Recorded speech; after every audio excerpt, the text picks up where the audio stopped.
Assalamualaikum warahmatullahi wabarakatuh. Halo teman-teman semua, semoga kabarnya baik-baik saja ya. Kepada yang terhormat Bapak Bambang Suprayitno selaku dosen pembimbing mata kuliah Mikroekonomi Pendidikan Ekonomi kelas B21. Dan kepada teman-teman semua yang kami banggakan.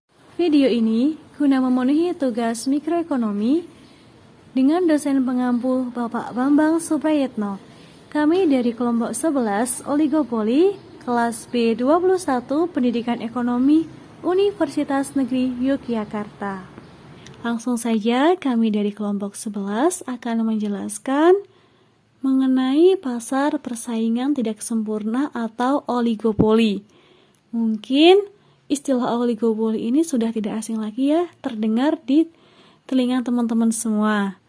Dan sub materi yang akan kami sampaikan, yang pertama ada pengertian oligopoli, kemudian tujuan oligopoli, karakteristik oligopoli, jenis-jenis oligopoli, dan yang terakhir ada contoh studi kasus dari oligopoli. Berikut ini adalah anggota kelompok dari kelompok 11. Assalamualaikum warahmatullahi wabarakatuh. Perkenalkan, nama saya Ella Aprilia dengan NIM 21804241056. Saya berasal dari kelas B, Prodi Pendidikan Ekonomi tahun 2021. Perkenalkan, saya Krisna Eka Setia Adi dengan NIM 21804241067 dari Prodi Pendidikan Ekonomi kelas B tahun 2021. Perkenalkan, nama saya Muhammad Adrian Burhanuddin dengan NIM 21804241078 dari Pendidikan Ekonomi kelas B angkatan 2021. Perkenalkan, nama saya Arista Dewi Fatmasari dengan NIM 21804241070 dari Pendidikan Ekonomi kelas B angkatan 2021. Perkenalkan, nama saya Wita Armani Solehah dengan NIM 21804241074 dari Pendidikan Ekonomi kelas B angkatan 2021. Apa sih oligopoli itu? Oligopoli adalah suatu pasar persaingan tidak sempurna karena pasar oligopoli itu hanya terdapat beberapa perusahaan atau penjual yang memproduksi barang sejenis, jadi tidak banyak pesaingnya.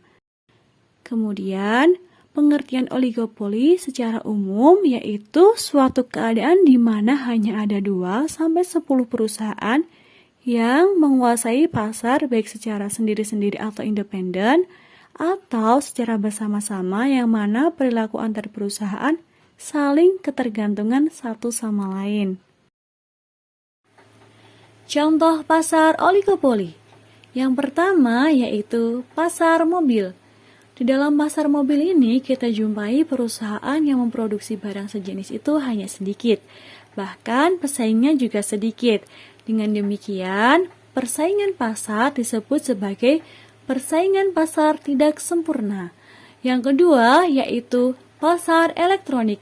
Di pasar elektronik ini banyak perusahaan yang memproduksi barang yang berbagai corak. Dengan demikian, pasar elektronik merupakan contoh oligopoli. Yang ketiga yaitu pasar maskapai pesawat terbang. Di dalam pasar maskapai pesawat terbang ini, perusahaan-perusahaan memproduksi pesawat dengan berbeda jenis. Dengan demikian, dari perusahaan satu dengan perusahaan yang lain akan saling membutuhkan. Oleh karena itu, pasar maskapai disebut sebagai contoh oligopoli. Lalu, seperti apa tujuan pasar oligopoli itu? Tujuan pasar oligopoli yaitu untuk para konsumen supaya lebih leluasa memilih produk yang mereka inginkan. Inilah yang akan membuat produsen sadar untuk meningkatkan kualitas produk serta memenuhi kebutuhan konsumen mereka. Apa saja sih karakteristik dari pasar oligopoli ini? Nah, karakteristik pasar oligopoli itu ada 5. Yang pertama, memiliki sifat saling mempengaruhi. Kedua, harga produk hampir sama karena kebijakan harga ini dipengaruhi oleh pemerintah. Yang ketiga, produsen baru sulit untuk masuk. Hal ini dikarenakan produsen utamanya sangat kuat. Yang keempat, memiliki 2 produsen atau lebih. Paling tidak, kurang dari 10 produsen. Dan yang terakhir, produk yang dijual homogen atau seragam. Selain itu, sifatnya juga saling menggantikan satu sama lainnya. Kalau jenis-jenis pasar oligopoli itu ada apa aja sih? Nah, jadi pasar oligopoli itu ada 4 jenis. Yang pertama, pasar oligopoli murni, yang mana di dalamnya menjual beragam produk yang identik dari berbagai produsen, namun sulit untuk dibedakan. Contohnya, air mineral, semen, dan rokok. Yang kedua, pasar oligopoli terdiferensiasi. Dalam jenis pasar oligopoli ini, produk yang dijual oleh produsen bisa dibedakan. Misalnya, harga yang ditawarkan oleh produsen A berbeda jauh dari harga yang ditawarkan oleh produsen B. Yang ketiga, oligopoli non-kolusi, yaitu suatu praktik di mana para produsen saling bekerja sama untuk menaikkan harga, sehingga bisnisnya bisa berjalan dengan statis, atau disebut juga tidak memiliki persaingan yang ketat. Dan yang terakhir yaitu oligopoli kolusi. Pada jenis ini, produsen hanya akan memainkan harga dengan melihat perkembangan harga produsen lain. Tujuannya untuk mengembangkan bisnis dan membuat kompetitor tidak bisa bersaing. Selanjutnya bagaimana sih contoh studi kasus pasar oligopoli ini?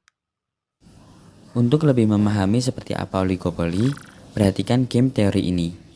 Dalam oligopoli memiliki ciri yaitu saling mempengaruhi dan harga cenderung sama. Dengan game teori ini, kita akan buktikan hal tersebut. Kita lihat kotak pertama bahwa baik iPhone maupun Samsung menjual handphone dengan harga $100, maka kedua perusahaan akan mendapatkan pendapatan sebesar $100 miliar. Lalu, bagaimana jika salah satu dari kedua perusahaan tersebut menurunkan harga? Kita lihat pada kotak kedua. Jika Samsung menurunkan harga menjadi $80, tetapi iPhone tetap menjual dengan harga $100, maka Samsung akan mengalami peningkatan pendapatan menjadi $150 miliar, sedangkan iPhone mengalami penurunan pendapatan menjadi $30 miliar. Itu terjadi karena beberapa konsumen akan beralih pada Samsung karena memiliki harga yang lebih murah. Kita lihat pada kotak ketiga. Jika iPhone menurunkan harga menjadi $80, tetapi Samsung tetap menjual dengan harga $100, maka iPhone akan mengalami peningkatan pendapatan menjadi $150 miliar, sedangkan Samsung mengalami penurunan pendapatan menjadi $30 miliar. Sama halnya, itu terjadi karena beberapa konsumen akan beralih pada iPhone karena memiliki harga yang lebih murah. Maka pada akhirnya, seperti yang ditunjukkan pada kotak keempat, kedua perusahaan tersebut kemungkinan akan menjual produk mereka dengan harga $80, meskipun pendapatan mereka berkurang. Akan tetapi tidak akan ada perbedaan pendapatan yang jauh. Dalam hal ini, maka $80 adalah strategi dominan, di mana strategi dominan ini ada pada pasar oligopoli yang perusahaan selalu lakukan berdasarkan apa yang kompetitor lakukan. Baik iPhone maupun Samsung tidak bisa menjual dengan harga $100 karena iPhone atau Samsung akan menurunkan harga untuk mendapatkan pendapatan yang lebih tinggi.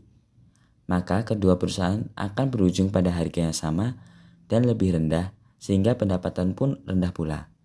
Ini berarti penentuan harga tidak hanya dari perusahaan itu sendiri, melainkan juga berdasarkan dari harga produk dari kompetitor lainnya. Maka dapat disimpulkan bahwa dengan game teori ini, kita bisa melihat ciri-ciri dari pasar oligopoli, yaitu saling mempengaruhi dan cenderung sama. Dari materi yang sudah dijelaskan, maka dapat disimpulkan bahwa pasar oligopoli merupakan jenis pasar persaingan tidak sempurna yang memiliki sifat saling mempengaruhi dalam pengambilan keputusan antara perusahaan satu dengan perusahaan yang lain, serta produsen baru sulit masuk ke dalam pasar oligopoli, sehingga pasar oligopoli hanya memiliki beberapa produsen, setidaknya 2 hingga 10 produsen saja. Selain itu, dalam pasar oligopoli, harga yang ditetapkan cenderung sama. Oleh karena itu, para produsen membutuhkan inovasi yang sangat tinggi agar dapat menarik para konsumen untuk membeli produknya. Kemudian, dari contoh kasus game teori yang telah dipaparkan sebelumnya, kita bisa membuktikan bahwa dalam pasar oligopoli memiliki sifat saling mempengaruhi. Contohnya adalah dalam penetapan harga. Bagaimana? Materi oligopoli ini menarik bukan? Demikian penjelasan materi yang dapat kami sampaikan, semoga dapat bermanfaat dan memberikan ilmu yang baru. Dan terima kasih atas waktu yang sudah diluangkan untuk menonton video kami. Karena di sini kami bersama-sama belajar, kami mohon maaf apabila ada kesalahan kata ataupun materi yang kurang tepat. Terima kasih. Selamat berjumpa kembali. Wassalamualaikum warahmatullahi wabarakatuh.